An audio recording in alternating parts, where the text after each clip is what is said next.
রোজ বিকেলবেলায় প্রাইভেটে যাওয়ার সময় লক্ষ্য করতাম রফিক ভাইয়ের চায়ের দোকানের সামনে একটি ছেলে আমাকে প্রতিনিয়তই দেখছে, কিন্তু কিছু বলার সাহস পেত না। ছেলেটাকে প্রথম সহ্যই করতে পারতাম না, কিন্তু যখন দেখলাম 5-6 মাস না, পুরো একটি বছর আমাকে এইভাবে দেখেই যাচ্ছে, তখন আস্তে আস্তে আমারও তাকে ভালো লাগা শুরু হয়।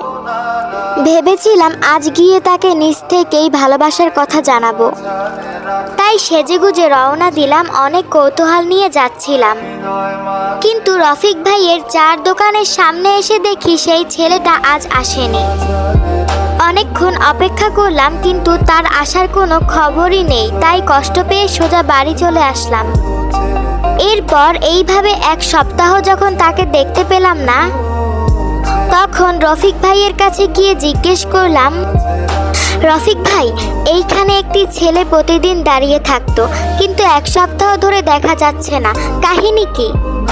তখন রফিক ভাই আমার কথা শোনা মাত্রই একটি কাগজ আমার দিকে এগিয়ে দিয়ে বলে, তোমার সব প্রশ্নের উত্তর এইখানে আছে।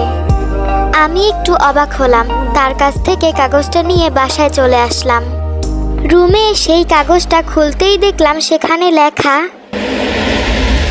প্রিয় প্রাণ নাশিনী, আমি জানি দেরিতে হলেও তুমি আমার খোঁজ নিতে আসবেই। তুমি যখন এই চিঠিটা পড়বে, তখন আমি কবরে চিরনিদ্রায় ঘুমিয়ে আছি। হ্যাঁ, আমি মারা গেছি। আশ্চর্য হলে কিভাবে মারা গেলাম সব বলছি, একটু অপেক্ষা করো। যেই দিন তোমাকে প্রথম দেখেছিলাম সেই দিনই তোমার প্রেমে পড়েছিলাম।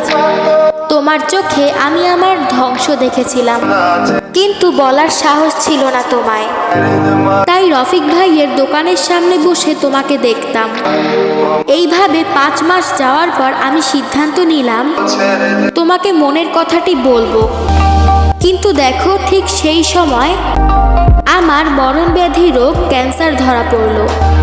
তাই আর তোমাকে বলা হলো না প্রিয়, তোমাকে ভালোবাসি, তোমার সাথে চিরকাল থাকতে চাই। কিন্তু বিশ্বাস করো, আমি জানতাম না আমার শরীরে এমন একটি রোগ বাসা বেঁধেছে। তোমাকে আর বলা হলো না, তোমাকে আর পাওয়া হলো না। প্রিয় প্রাণ নাশিনী, তোমাকে ভালোবাসি, তোমাকে ভালোবাসি, তোমাকে ভালোবাসি, অনেক ভালোবাসি। জানি এখন তোমার চোখের পানিতে চিঠিটা ভিজে যাচ্ছে। আরে পাগলি, কান্না করো না। প্রিয় বিদায়। চিঠিটা পড়ে থমকে গেলাম। সত্যি আমার চোখের পানিতে চিঠিটা ভিজে উঠেছে।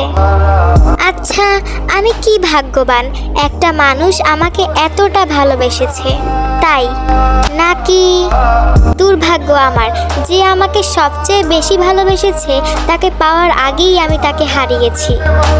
নিজেকে কি ভাবা উচিত আমার? সমাপ্ত। গল্পের নাম ছিল তোমাকে ভালোবাসি। এই গল্পটি ছিল একটা 1 শুট স্টোরি। এই স্টোরিটা আমার বানানো।